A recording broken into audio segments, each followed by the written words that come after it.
Kamusta mga Lodi? In this video ay ito yung application ni Crazy Shot na i-review natin ngayon, yung kanyang gameplay at mga features dito mga Lodi. So papakita ko sa inyo kung paano siya laruin at ano ba yung mga pwede nating makuha or kung paano ba gumagana yung kanyang mga features dito. Okay, so kung interesado kayo dito sa game, so keep watching lang po mga Lods, at bago tayo magpatuloy ay kung sakaling magustuhan nyo nga po pala yung mga ganitong klaseng content, don't forget to like this video and subscribe. Disclaimer lang mga Lods, this video is for information and review purposes only. So, okay, going back po dito sa pinaka main screen ni Crazy Shot. Ayan, so ito na po yung interface niya. So, okay na rin siya mga Lods, no? And based on na rin po sa experience ko sa paggamit po dito sa kanyang game, bale sa paglalaro nyo dito and syempre sa paggawa ng mga ilang tasks, ay meron nga po tayong pwedeng maipon dito na 2 points which are green and gold. So mamaya pag-uusapan na po natin yan, no? So ngayon ay ipakita ko po muna sa inyo yung kanyang gameplay or yung laro niya, and mamaya ay yung mga features naman niya mga Lodi, no? So start lang natin. Ayan, so ito yung kanyang game mga Lodi, na so may lalabas dito na dragon, then dito meron tayong character na once lumabas yung dragon, so automatically i-hit niyan. Then meron dito mga lalabas na para mga tribute mga Lodi, no? So pili lang kayo dyan. So ang goal nyo lang dito, kailangan palakasin nyo lang yung damage ng character nyo dito, so para ma-clear up or ma-eliminate nyo agad yung dragon dito. Ayan, so basic lang po yung ano niya dito, wala naman siyang kakaibang or yung masyadong brutal na hindi naman, simple lang siya mga Lodi, ganyan lang po siya. Okay? Ayan. So, kailangan nyo lang palakasin or pabilisin yung attack speed. So, depende po sa inyo yan. So, sa first entry, nung parang mga yung may bumababa na attribute. So, piliin nyo lang kung alin yung mas maganda mga Lodi, no? Okay?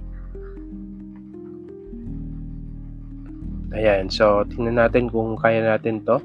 Pero, okay lang naman mga Lods kung sakaling medyo di nyo siya ma-eliminate in the first round.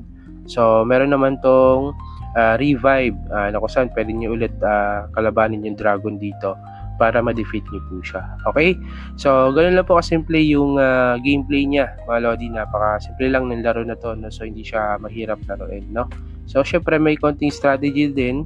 So, kailangan tama yung pipiliin nyo na attributes, kasi mangyayari kapag sabihin natin kunyari puro attack speed yung kinuha nyo dito tapos wala namang damage.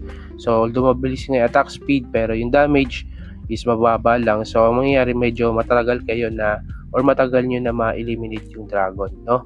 So ang mangyayari din, although may revive dito pero may limit lang siya, nasa 5 lang siya mga Lodi. So kapag na-consume nyo yung 5 revive niya, so game over. So sayang yung oras nyo kapag nilaro nyo siya or yung paglalaro nyo mga Lodi. Kaya kailangan maganda yung mapili nyo mga attribute. Ayan, so ito mga Lodi, so hindi natin na-defeat yung dragon, so magre-revive tayo dito. So revive lang natin.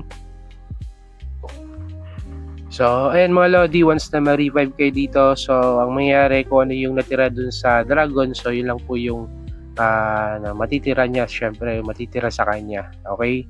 And yun, kailangan lang ulit natin na i-try na ma-defeat to, no? Okay? So, tansyahin nyo lang din yung mga damage niya mga Lodi, no? So, para sa akin, kapag ang damage niya ay nasa, sabihin natin sa pag naka-steady siya mga Lodi, kapag mga 500 lang or pababa yung damage, so restart nyo na yan mga Lodi, kasi ang mangyayari dyan ay mauubos lang yung revive nyo. So, sayang yung time ng paglalaro nyo mga Lodi, no? Okay? Pero kung mga 500 or yung 600 pataas yung damage niya, halimbawa naka-steady lang, ayan, so tuloy nyo siya mga Lodi, kasi ano yan, kaya nyong ma-defeat, okay? Yung 500 to 600, yung 600 pataas na yun, dapat meron siyang pierce mga Lodi, at least yung 3. Kasi kung below lang, 2 pierce lang, so baka hindi nyo pa rin ma-defeat to, no? Okay, so for sure hindi nyo nagigets yung sinasabi ko dito na yung pierce. Basta explore nyo lang yung game mga Lodi, kasi maunawaan nyo rin po yung sinasabi ko dito, no? Okay, so sa ngayon, ito lang yung pakita ko sa inyo yung gameplay and yung aking experience sa paggamit dito sa game. So sa inyo na rin kung sakaling magustuhan nyo itong game at itry nyo, so explore nyo lang siya, no? So syempre lahat naman ng natutunan natin is nakukuha lang din naman natin sa experience 'no, bukod sa pagtuturo ay sa experience din mga lodi, ayan. Okey, so eto tingnan natin kung made-defeat na natin siya. So mukhang malabo pa kasi medyo malaki pa yung, health nung pinakang dulo nung buntot nung dragon, nasa 20K pa siya, oh. Ayan, pero ayan, try natin siya na tapusin yung game para mapakita niyo lang. So, puwede niyo namang i-fast forward yung video natin mga lodi kung sakaling medyo mainip kayo dito sa kanyang gameplay.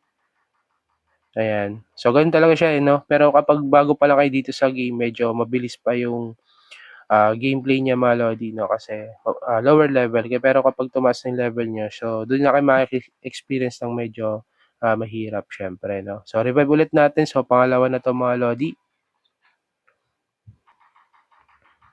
Ayan, so for sure dito sa last level na 'to or last revive natin is madidipit na natin 'to kasi ayan, konti na lang yung natitira sa kanya. Ayan, so tiyagain na natin 'to mga lodi 'no, okey? Ayan, so siguro fast forward ko na lang mga lods, wala na akong masabi dito sa game. So ayan. So ayan mga lodi, so almost done na tayo dito sa level na 'to. So ito wait na lang natin. And yun mga lodi, so na-defeat na natin yung dragon and after nyan, so ito yung next na lalabas mga lodi. So dito pwede nating i-times 2 or times 3 or times 4 yung points na nakukuha natin. So try natin. Ayan, so times 4 then meron lang ads na lalabas mga lodi 'no, okey? Ayan, so plus 2,000 na points mga lodi. So back to home tayo and then yung points na nakukuha natin sa game bale dito siya napupunta mga lodi sa eto. Hindi pala siya diyan mga lodi. Dito siya napupunta mga lodi sa eto, yung may wheel and, dito sa may X ticket, ayan. So, na kung saan dito mga lods yung points na yan magagamit niyo siya, para redeem kayo ng ticket. Then yung ticket magagamit niyo siya dito sa spin and yan mga lodi sa kada spin bale 10 times kayo puwede makapag-spin dito. Ito yung mga puwede niyong makuha, puwedeng, gem, key, green points and gold points mga lodi, okey? So ayan ano, so yan po yung isa na rin sa feature niya dito sa game. Then dito sa taas meron siya ditong, yan part lang, bale part ito ng daily task mga lodi 'no. So nandito yung daily task sa baba, eto mga lodi nasa right side. Ayan, so yan yung task niya. And dito mga lods more on, gem at, gold points din po yung puwede nating makuha 'no. So yung gem dito naman siya sa taas sa daily task na kung saan kapag nakumpleto niyo yung task 'no, meron din pa kayong puwedeng makuha dito na, ticket naman mga lodi 'no. Then sa kanyang game puwede rin po kayong mag-invite, okey? So 'yun ano, then dito sa activities, so dito rin pala natin nagagamit yung gem mga lodi 'no, 'yan. Na kung saan meron kayong puwedeng redeem dito na extra green points, okey? So 'yun mga lods, bale 'yun po yung review natin sa kanyang gameplay at yung mga features niya dito 'no. Then dito sa profile natin, so dito natin makikita 'yan yung, language, ayan message 'yan. So 'yun lang naman mga lodi 'no. And then dito sa taas, so yung green points and gold points. So 'yun naman po yung pag-usapan natin. So unahin natin dito sa green. Okay, so dito sa green mga lods, ayan, so meron kayong puwedeng, pagpilian dito na tatlong amount from 550 to 22 and dito nga mga lods puwede niyo siyang ma-CO through these methods, 'yan. So dalawa lang po yung puwede nating, pagpilian, either Lazada or GCash, ayan. So kung sakaling meron na kayong naipon dito na 550 or up to 22, so yun mga lodi puwede niyo siyang i-out. Pero I think mga lods meron yata 'tong task or invite na kailangan ano, okey. Pero dito sa'kin meron na rin po akong proof diyan sa green, ayan mga lodi 'no, okey. And kung ngayon kung hindi naman po kayo nag-i-invite at, gusto niyong i-try 'tong game, so maganda mag-focus kayo dito sa kanyang gold points.